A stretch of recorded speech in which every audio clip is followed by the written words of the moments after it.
Lujja Bosattabula atuusiddwa ku poliisi ya Katonga mu malya g'ekyemisana mu mmotoka ekika kya drone. Mu kaseera mpaawo wekaaga emmotoka eno omubadde Lujja ng'ewerekeddwako eza poliisi zessizza mu ddene okwolekera mu gaali amaka ge ku kyalo Kabanga mu disitulikiti y'e Mpigi.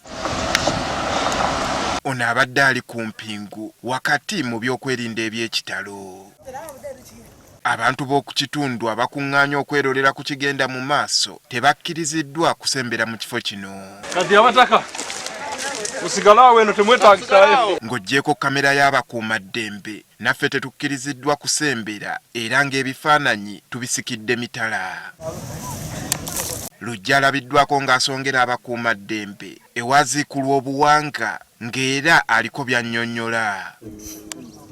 Bw'atyo obwedda buli kyayogera ng'abakuumaddembe bawandiika. Oluvudde wano boolekedde ku lusozi ewagambibwa okuba nga Lujja gye yajja obuwanga obumu. Eno naffe tugobeddwa na mayinja. Amyuka RDC w'e Mpigi Hassan Kasibante atubuulidde ng'ono bw'ateegaanye buwanga buno wabula ng'ategeezezza nti bwali bwa bajjajjaabe. N'ensonga eyamusimuzaayo obuwanga gye bwali agibabuulidde. Era gamba obuwanga kituufu nze nabuziika wano era nabuziikula wali wa kika kyandiga ne batundawo.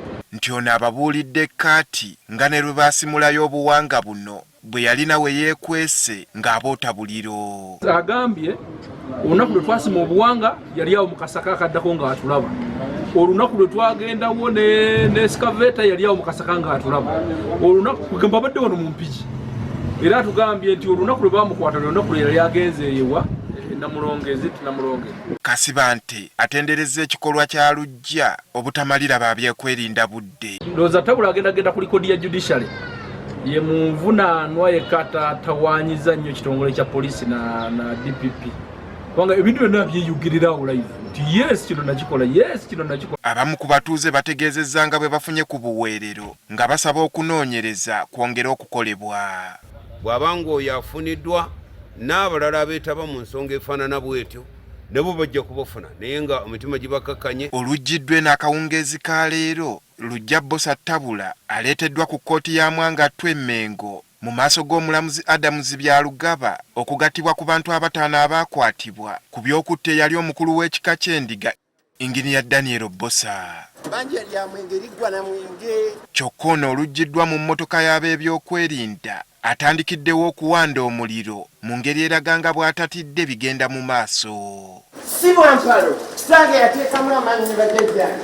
Ono era ayogedde kkaati ng'omusezi agula essowaani nti alina omukono mu kuttibwa kwa Lwomwa.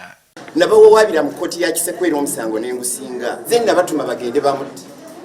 Nakola ensobi naye abatwala obusika bwaffe be bandeetera okusoba. Wano omuwaabi wa gavumenti Caroline Mpumire abuulidde omulamuzi ng'empapula z'ono bwe ziwedde ezimugatta ku ttemu eryakolebwa nga n'okunoonyereza kwawedde dda.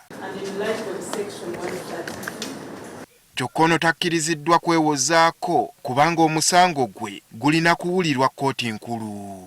Era nasaba omulamuzi w'ekitiibwa nti omusango gwongezeeyo abe nga bamaliriza oteekateeka empapula zino ez'okubasindika mu kkooti. Ono naye asindikiddwa e Luzira okwegatta ku banne era ng'ennaku z'omwezi 3 omwezi ogw'Ekkumi ne banne abataano bwe bagenda okuddizibwa mu kkooti babitebye.